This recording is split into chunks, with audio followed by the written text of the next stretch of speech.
اعوذ باللہ من الشیطان الرجیم بسم اللہ الرحمن الرحیم السلام علیکم ورحمۃ اللہ وبرکاتہ۔ جماعت ہشتم کے طلبہ و طالبات کو اردو کی آن لائن کلاس میں خوش آمدید۔ اس امید کے ساتھ کہ آپ بہترین صحت کے ساتھ ہوں گے۔ آج اردو آن لائن کلاس میں ہمارا 18واں لیکچر ہے اور آج اس سبق کے بارے میں ہم پڑھیں گے، اس کا نام ہے آگہی۔ آگہی پہچان ہونا، آگاہ ہو جانا، کسی چیز کو پہچان جانا، اس کو جان جانا۔ ٹھیک ہے جی، آپ کے کتاب کے پیج نمبر 160 پہ یہ سبق جو ہے وہ موجود ہے اور اس میں ہمیں بتایا گیا ہے کہ کس طرح وہ لوگ جو ٹیکس ادا نہیں کرتے وہ کتنا بہت بڑا کتنا جرم کرتے ہیں، اور ان کو پتہ ہونا چاہیے کہ ان کے پیسوں سے جو ہے وہ کس طرح ملک کی ترقی کے کام لیے جاتے ہیں اور کس طرح ان کو ملک کی ترقی کے لیے استعمال کیا جاتا ہے۔ پڑھائی شروع کرتے ہیں۔ ملک کی تعمیر و ترقی میں حصہ لینا ہر ذمہ دار شہری کا فرض ہے۔ اس فرض سے آگہی ضروری ہے، یعنی یہ جاننا بھی ضروری ہے کہ آخر ہمارا کیا فرض ہے۔ آگہی پہچان کو کہتے ہیں۔ ٹھیک ہے، بعض اوقات ہمیں ایسے حالات و واقعات پیش آتے ہیں جو ہمارے ضمیر اور احساس ذمہ داری میں انقلابی تبدیلیاں لانے میں اہم کردار ادا کرتے ہیں۔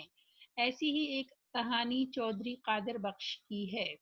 ٹھیک ہے، یعنی بعض اوقات ایسے کوئی واقعہ ہو جاتا ہے، کوئی ایسا کام ہو جاتا ہے جو کہ یا کوئی ایسا واقعہ سامنے آتا ہے کہ جس سے ہم جان جاتے ہیں کہ واقعی میں اب تک جو ہم کر رہے تھے وہ شاید غلط تھا، اور پھر جو ہے ہم اس غلط کام سے رک جاتے ہیں اور اس کو نہیں کرتے، یعنی ہم کہہ سکتے ہیں کہ ضمیر جو ہے وہ جاگ جاتا ہے۔ ایسی کہانی چودھری قادر بخش کی بھی ہے۔ چودھری صاحب نہایت دلچسپ شخصیت واقع ہوئے ہیں۔ شکوہ حالات گویا ان کی شخصیت کا اہم جز ہے۔ شکوہ حالات یعنی ہر وقت حالات کا شکوہ کرتے رہنا کہ میرے حالات اچھے نہیں ہیں۔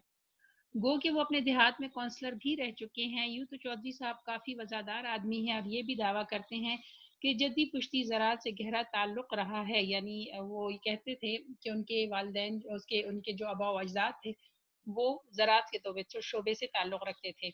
بدلتے وقت کے ساتھ ساتھ انہوں نے بھی اچھی زندگی کی خاطر شہر کا رخ کیا اور اسی اسنا میں یعنی اسی دوران میں تمام زرعی اراضی بیچ کر شہر میں کاروبار شروع کر لیا۔ جناب ٹھہرے ایک دیہاتی اور سادہ سے انسان، لہٰذا اس مد میں کچھ قابل بھروسہ دوستوں کا اشتراک بھی حاصل کیا۔ موصوف شہر لاہور میں 2 ریستوران اور ایک شادی ہال کے مالک ہیں، یعنی خود چونکہ دیہاتی تھے، خود جو ہے وہ زیادہ پڑھے لکھے بھی نہیں تھے اور سادہ سے انسان تھے، لہٰذا 2 دوستوں کچھ قابل بھروسہ دوستوں کو اپنے ساتھ میں لایا اور ایک کاروبار شروع کیا، اور اب ان کے 2 ریسٹورانٹ اور ایک شادی ہال ہے۔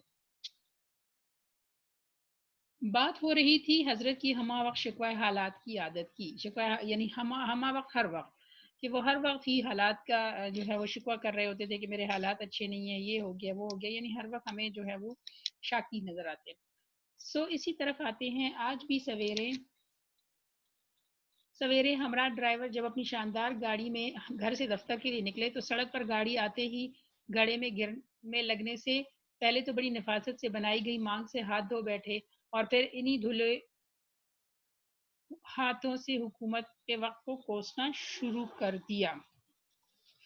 ٹھیک ہے جی، یعنی گاڑی جو ہے وہ گڑھے میں گر جاتی ہے اور وہ جو ہے جو انہوں نے بال سیٹ کیے ہوتے ہیں، مانگ نکالی ہوئی ہوتی ہے، وہ خراب ہو جاتی ہے۔ اور جب یہ سب کچھ ہوتا ہے تو کیا کرتے ہیں کہ یعنی جب ان کو اس طرح کا کوئی حادثہ جب پیش آتا ہے تو وہ حکومت کو برا بھلا کہنا شروع کر دیتے ہیں۔ بھائی اس ملک کا خدا ہی حافظ ہے۔ ایک ہاتھ سے اپنے بالوں کو سنوارتے ہوئے چودھری صاحب اپنے ڈرائیور سے مخاطب ہوئے۔ قریب 70 سال ہونے کو ہے اور ایک سڑک ٹھیک سے بنا نہیں پائے یہ لوگ، بات کرتے ہیں ملک سنوارنے کی۔ بخشود ڈرائیور نے محض جی کہنے پر ہی اکتفا کیا۔ دفتر پہنچ کر ابھی کرسی پر براجمان ہوئے ہی تھے کہ کلرک نے فائلوں کا پلندہ اٹھا کر ان کے سامنے موجود میز پر رکھ دیا۔ براجمان ہونا، بیٹھنا۔ صبح صبح کیا اٹھا لائے ہو میاں؟ انہوں نے بھویں اچکاتے ہوئے سوال کیا۔ سر، یہ اس سال کے ہمارے ذمہ واجب الادا ٹیکس کی فائلز ہیں، کلرک نے مؤدبانہ انداز میں جواب دیا۔ ناگواری کا احساس چودھری صاحب کے چہرے پہ نمایاں ہو گیا۔ ایک تو یہ سمجھ نہیں آ پائی اب تک کہ ہم اپنی حلال کی کمائی میں سے حکومت کو بھتہ کیوں دیتے ہیں؟ ویسے بھی لوٹ کا بازار گرم کر رکھا ہے، انہوں نے بیزاری سے فائل کو دھکیلتے ہوئے بولے۔ بھائی اختر ایک طرف رکھ دو اٹھا کے، جب وقت آئے گا تو دیکھا جائے گا، یہاں کون پوچھنے والا ہے کسی کو۔ یعنی ان کو بہت برا لگا جب ان کے سیکرٹری نے ان کو بتایا کہ انہوں نے ٹیکس جو ہے حکومت کو دینا ہے یا جمع کرنا ہے، تو انہوں نے اس بات کو بہت برا منایا، اور ان کا خیال تھا کہ ٹیکس جو ہے وہ ادا نہیں کرنا چاہیے کیونکہ حکومت کوئی کام نہیں کرتی، اور پھر انہوں نے یہ کہہ دیا کہ مجھ سے کوئی نہیں پوچھ سکتا، لہٰذا اگر میں نہ بھی ادا کروں تو کوئی فرق نہیں پڑتا۔ جی بہتر، کہتا ہوا کلرک کمرے سے باہر چلا گیا۔ اتنے میں چودھری صاحب کی میز پر رکھے فون کی گھنٹی بجی۔ ہیلو، فون اٹھا کر وہ اپنے مخصوص انداز میں گویا ہوئے۔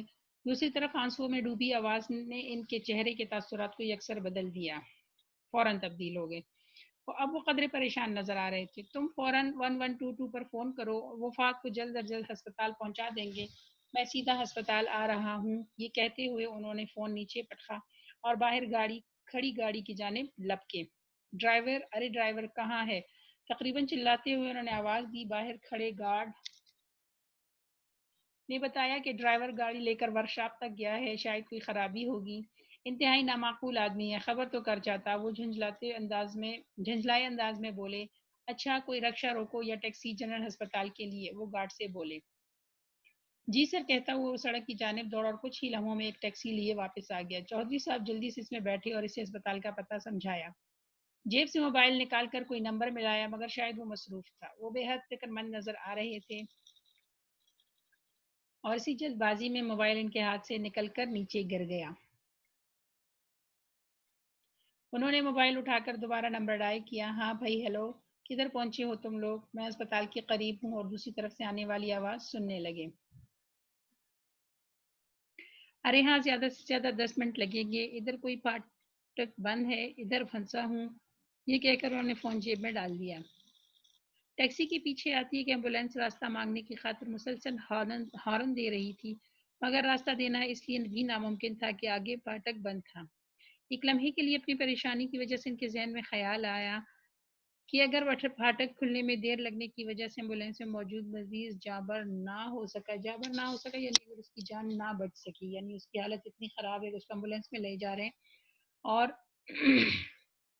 اگر وہ نہ بچ سکا، کاش کہ یہاں کوئی متبادل راستہ ہوتا یا پھر کوئی پل تبادل، یعنی اس راستے کے جو ہے ایک اور راستہ اس کے ساتھ بنا دیا جاتا جہاں سے ایمبولینس جو ہے وہ گزر سکتی، تاکہ وقت اور جان کی بچت ہو پاتی۔ ابھی وہ یہ سوچ ہی رہے تھے کہ پیچھے سے رونے دھونے کی آوازیں آنے لگی۔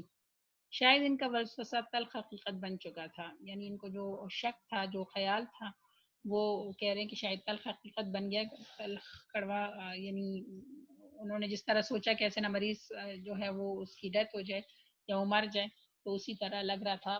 رونے کی جو آوازیں آنے لگی تھی، اس سے ایسا لگ رہا تھا کہ واقعی میں جو ایمبولینس میں مریض ہے وہ انتقال کر گیا ہے، کیونکہ راستہ نہیں مل رہا تھا۔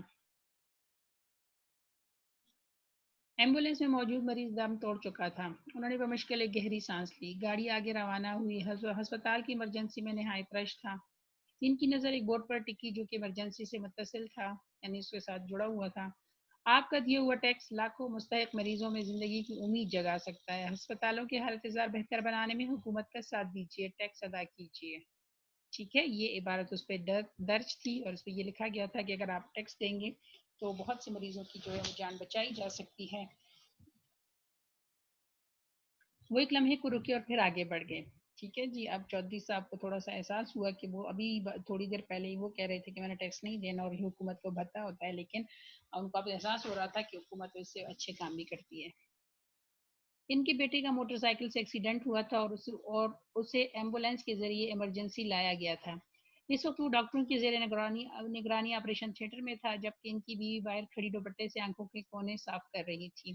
وہ چودھری صاحب کو آتا دیکھ کر ان کی جانب لپکی اور بولی، ڈاکٹر صاحب نے بتایا ہے کہ اگر ہم فات کو بر وقت یہاں نہ پہنچا پاتے تو خون زیادہ بہہ جانے سے شاید مشکل ہو جاتی۔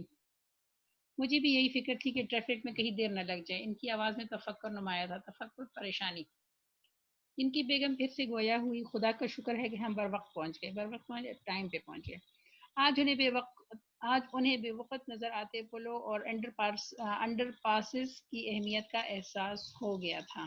یعنی وہ پل جو ان کو جگہ جگہ سڑکوں پہ نظر آتے تھے یا انڈر پاسز جو بنے ہوئے تھے، ہر وقت چودھری صاحب یہ سوچتے تھے کہ ان کا کوئی فائدہ نہیں ہے، لیکن آج اس کو پتہ چلا کہ ان کا بڑا فائدہ ہے کہ اگر راستہ ایک طرف سے بند ہو جائے تو لوگ جو ہیں پلوں کے ذریعے یا ان انڈر پاسز کے ذریعے جو ہے وہ ایک جگہ سے دوسری جگہ جا سکتے ہیں. چودھری صاحب کسی گہری سوچ میں گم ہو گئے. تھوڑی دیر بعد ڈاکٹر صاحب باہر تشریف لائے اور ان سے مخاطب ہوئے. پریشانی کی کوئی بات نہیں، ہم نے کچھ انجیکشن اور دوائیاں مریض کو دی ہیں، جیسے ہی وہ ہوش میں آئے آپ اسے لے جا سکتے ہیں. شکریہ ڈاکٹر صاحب، فیس باہر جمع کرا دوں؟ انہوں نے ڈاکٹر سے پوچھا. جناب، آپ بس داخلہ پرچی بنوا لیجیے. سرکاری ہسپتال میں اکثر ادویات عوام کے دیے گئے ٹیکس کے پیسوں سے مریضوں تک پہنچائی جاتی ہیں. آپ نے شاید باہر اس سے متعلق بورڈ بھی دیکھا ہو. ڈاکٹر نے ان کو بتایا. وہ نہایت شکر گزار نظر آئے اور اندر ہی اندر ایک انجانے احساس گناہ میں نے بھی انہیں گھیر لیا. یعنی انہیں احساس ہوا کہ ٹیکس سے اتنا کام ہو رہا ہے، آج اسی ٹیکس کے پیسے سے ان کے بچے کی جو ہے وہ جان بچ گئی تھی اور بغیر پیسوں کے ان کا علاج ہو رہا تھا. لیکن جب خود وہ ٹیکس ادا کرنے کی ان کی باری تھی تو انہوں نے ٹیکس ادا کرنے سے انکار کر دیا. تو یہ چیز جو ہے ان کو یعنی اندر سے ان کو لگا کہ میں نے کوئی گناہ کیا ہے، کوئی جرم کیا ہے. یہ آہستہ آہستہ ان کو احساس ہو گیا اس بات کا. بیوی بچوں کو ہسپتال کی گاڑی میں پر گھر کے لیے رخصت کر کے وہ ادھر سے ہی دفتر کے لیے نکلے. باہر نکل کے پتہ چلا کہ کوئی سواری دستیاب نہیں. قریب 100 میٹر کے فاصلے پر لاہور میٹرو بس کا اسٹیشن تھا. وہ اس جانب چلے. آج انہیں یہ احساس بھی ہوا کہ سفری سہولت کی جدید اسکیم کس قدر کارآمد ہے. اس وقت جب ٹرانسپورٹر حضرات اچانک سے ہڑتال پہ چلے گئے، میٹرو کی بدولت وہ اپنے منزل تک پہنچ سکتے تھے. یہ بھی ٹیکس سے کیا گیا بہت بڑا کام تھا. چودھری صاحب کے چہرے پر تفکر، شرمندگی اور احساس جرم نمایاں تھا. شرمندہ ہو رہے تھے اس بات پہ کہ میں تو نہیں ادا کرتا تھا. پھر اپنے ایک جرم کا احساس بھی ان کے چہرے پہ نظر آ رہا تھا اور اسی کے ساتھ اس پر شرمندہ ہو رہے تھے. بہت سی باتیں ان کے ذہن میں گھوم رہی تھی. سڑک پہ ایمبولینس میں دم توڑتے ہوئے مریض کا احساس انہیں جھنجھوڑ رہا تھا کہ شاید کہیں نہ کہیں وہ بھی اس کے موت کے ذمہ دار ہیں. پھر وہ ان تمام سہولیات سے جن سے وہ مستفیض ہوئے تھے وہ بہت سے اچھے شہریوں کے ٹیکس دینے کی بدولت ہی ممکن ہو پایا. شہر میں پھیلا سڑکوں، پلوں اور انڈر پاسز کا جال انہیں اچانک بہت فائدہ مند نظر آنے لگا. ایک فون کال پہ آنے والی جدید ایمبولینس، ہڑتال کے باوجود انہیں دفتر بر وقت پہنچانے والی میٹرو بس، تعاون کرنے والی پولیس اور ان سے بڑھ کر آج تک ان کا اپنے گاؤں سے تعلق جوڑے رکھنے والی موٹر وے نے انہیں بہت کچھ سوچنے پر مجبور کر دیا. یعنی اب چودھری صاحب کا احساس ہوا کہ یہ تمام چیزیں جو یہ تمام ارد گرد ان کے پھیلی ہوئی سہولتیں ہیں وہ جو ہیں وہ لوگوں کے لیے کتنی اہم ہے یا اور کتنا لوگ جو ہے ان سے فائدہ اٹھا سکتے ہیں. اور یہ تبھی ہوتا ہے جب ملک کے تمام لوگ جو ہیں وہ ٹیکس ادا کریں. اور اگر سبھی لوگ ٹیکس دینے لگے تو ان کے خیال تھا کہ حکومت ان سے بہت اچھے اچھے کام جو کر رہی ہے وہ واقعی میں فائدے کے کام ہیں. تو انہیں اب جو ہے وہ سوچ رہے تھے کہ یہ تو واقعی میں یہ چیزیں جو ہیں یہ تو بڑی سہولت کی چیزیں ہیں اور ان سے ایک عام آدمی بہت فائدہ اٹھا سکتا ہے. انہوں نے میز پر رکھی گھنٹی بجائی. کلرک اندر داخل ہوا. نہایت دھیمی آواز میں وہ گویا ہوئے. اختر، مجھے واجب الادا ٹیکس کی فائل لا کر دو. واجب الادا جو انہوں نے جمع کرانا تھا ٹیکس، ٹھیک ہے، اس کی فائل بنتی ہے کہ آپ نے اس سال اتنا ٹیکس دینا تھا. کلرک نے فائل ان کے سامنے رکھی. انہوں نے اس کا بغور جائزہ لیا اور کچھ صفات پر دستخط کر کے فائل کلرک کی جانب بڑھا دی.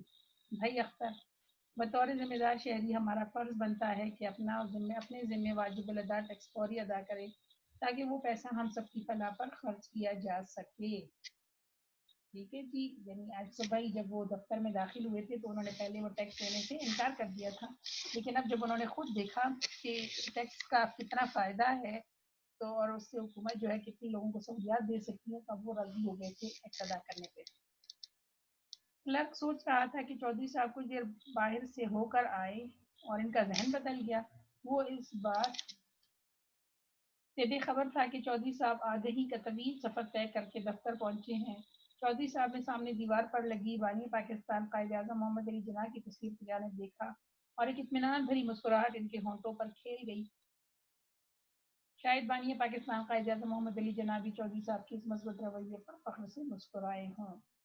ٹھیک ہے جی، یعنی پھر ان کو بھی احساس ہو گیا آخر اپنی غلطی کا، اور پھر انہوں نے اپنی غلطی سدھار لی کس طرح کہ وہ ٹیکس ادا کرنے لگے، اور اب وہ مطمئن تھے کہ وہ حکومت کے ساتھ مل کر فلاحی کاموں میں اپنا حصہ انہوں نے ڈال دیا ہے۔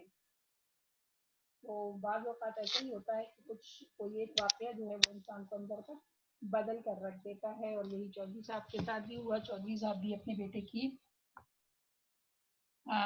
کے ساتھ پیش آنے والے حادثے کی وجہ سے، اور پھر کس طرح ان کا علاج ہوا، اس تمام کی وجہ سے ان کا دل جو ہے وہ بدل گیا، اور وہ ہم کہہ سکتے ہیں جو ان کا سویا وہ ضمیر تھا وہ جاگ گیا۔ چلیے جی مشق دیکھ لیتے ہیں۔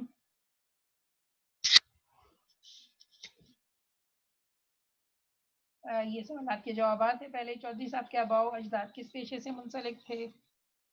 جواب، چودھری صاحب کے آباء و اجداد زراعت کے پیشے سے منسلک تھے، مگر بدلتے وقت کے ساتھ ساتھ انہوں نے بھی شہر کا رخ کیا اور شہر میں کاروبار شروع کر لیا۔ پھر چودھری صاحب نے اپنے واجب الادا ٹیکس کی فائل دیکھنے پر بیزاری کا اظہار کیوں کیا؟ چودھری صاحب نے اپنے واجب الادا ٹیکس کی فائل دیکھنے پر بیزاری کا اظہار کیا کیونکہ ان کا خیال تھا کہ اپنی حلال کمائی میں سے حکومت کو ٹیکس ادا کرنا بھتہ دینے کے برابر تھا، اور وہ ٹیکس ادا نہیں کرنا چاہتے تھے، یعنی ان کو بیکار لگتی تھی یہ بات کہ لوگ جو ہے وہ اپنی کمائی سے حکومت کو پیسے دیں۔ فون پر چودھری صاحب کو کیا خبر دی گئی؟ فون پر چودھری صاحب کو ان کی بیوی نے بتایا کہ ان کے بیٹے فہد کا موٹر سائیکل سے ایکسیڈنٹ ہو گیا ہے اور اس کی حالت بہت خراب ہے۔ کس چیز نے چودھری صاحب کے ضمیر کو جھنجھوڑا کہ وہ ٹیکس چوری کے جرم میں ملوث رہے ہیں؟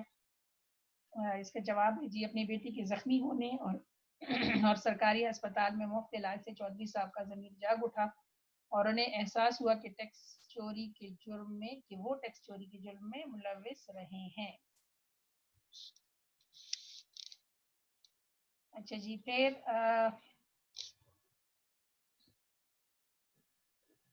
سوال نمبر 2 آپ کا درست جواب کی نشاندہی۔ چودھری صاحب لاہور آنے سے پہلے کس پیشے سے تعلق رکھتے تھے؟ نمبر 3 اس کا آپشن ہے زراعت۔ لاہور میں چودھری صاحب نے کاروبار شروع کیا۔ دوسرا آپشن اس کا صحیح ہے شادی گھر اور ہوٹل کا۔ پھر اگلا ہے جی چودھری صاحب اپنے ذمہ واجب الادا ٹیکس ادا کرنے سے گریز کرتے تھے، کبھی کبھی دیتے تھے باقاعدگی سے جی نہیں، ادا کرنے سے گریز کرتے تھے۔ ٹھیک ہے جی، نمبر 4 جو ہے اس کا آپشن ہے صحیح۔ اپنے بیٹے کے زخمی ہونے اور سرکاری ہسپتال میں مفت علاج سے چودھری صاحب کا نمبر 1 اس کا آپشن صحیح ہے ضمیر جاگ اٹھا۔ یہ کہانی ہمیں آگہی دیتی ہے کہ ہم ملکی ترقی میں اپنا کردار ادا کریں۔ نمبر 2۔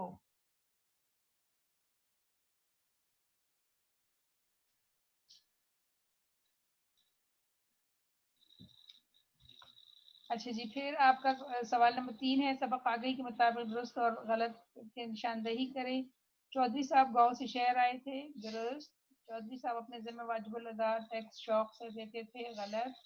فلاح و بہبود کے کام ہمارے ٹیکسوں سے ممکن ہے، صحیح۔ اپنے بیٹے کے حادثے پر مفت علاج نے چودھری صاحب کا رویہ بدل ڈالا، صحیح۔ زخمی مریض کی موت کی ذمہ داری کسی نہ کسی طرح ٹیکس سے بچنے والوں پر بھی آتی ہے، صحیح، درست۔ اچھا جی، یہ مشق ہو گئی ہے آپ کی مکمل۔ الحمدللہ اسی کے ساتھ ہی ہمارا سیلیبس جو ہے وہ مکمل ہو گیا۔ آپ کا مڈ ٹرم کا یہی کورس تھا، کورس ہمارا کمپلیٹ ہو گیا۔ اردو اے کا سارا ہو گیا، اس کے علاوہ آپ کا اردو بی میں جو کورس شامل ہیں یہ آپ اپنے پاس نوٹ کر لیں۔ آپ کے پاس گرامر کی بک ہوتی ہے باہر اردو، اس میں سے آپ نے کرنا ہے فعل کی اقسام، فعل معروف، فعل لازم، فعل مجہول، ان تمام کی تعریفیں جو ہیں وہ آپ کو کتاب میں مل جائیں گی۔ پھر حروف کی اقسام ہیں، یہ آپ کا گرامر یعنی یہ قواعد ہیں۔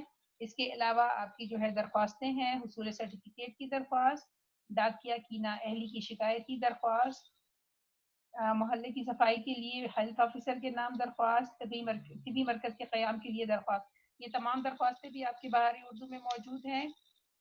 اس کے علاوہ آپ کے پاس خطوط ہے، دوست کو عید کی چھٹیاں ساتھ گزارنے کے لیے دعوتی خط، تاجر کتب کے نام خط اور دوست کو کامیابی پر مبارکباد کا خط، یہ بھی آپ نے لکھ لینے ہیں کاپیز میں۔ اور مضامین آپ کے پاس جو ہے وہ ہیں ورزش کے فائدے، قائد اعظم، سالانہ جلسہ تقسیم انعامات اور وقت کی پابندی۔ یہ مضمون بھی آپ کی کتاب میں موجود ہیں بہار اردو میں۔ اس کے علاوہ آپ کا جو ہے وہ غلط فقرات کی درستی آپ کی کتاب یعنی جو بہار اردو ہے اس میں موجود ہیں، آدھے اس میں شامل کیے جائیں گے مڈ ٹرم میں۔ تو یہ تمام آپ کا اردو بی کا کام ہے۔ اردو اے بھی ہمارا مکمل ہو گیا، اردو بی بھی ہو گیا مکمل، جیسے کہ آپ کو پتہ ہے اردو اے اور بی کا ایک ہی پیپر ہوتا ہے، اور اسی میں ہم جو ہیں اردو اے کے ساتھ ہی ہم اردو بی کا پیپر بھی لیتے ہیں۔ تو یہ تمام چیزیں بھی یہ بھی آپ نے کاپیوں میں لکھ لینی ہیں۔ تمام اسباق کے مشق کی سوالات میں نے آپ کو کرا دیے ہیں، آپ نے جملے کرنے ہیں، تمام کاپی اپنی کمپلیٹ کر لیجیے گا، اور اسی کے ساتھ اردو بی کا کام بھی کاپیوں میں لکھ لیں، کاپیاں مکمل کر لیجیے گا۔ خوش رہیں اور ہمیں بھی دعاؤں میں یاد رکھیں۔ اللہ حافظ۔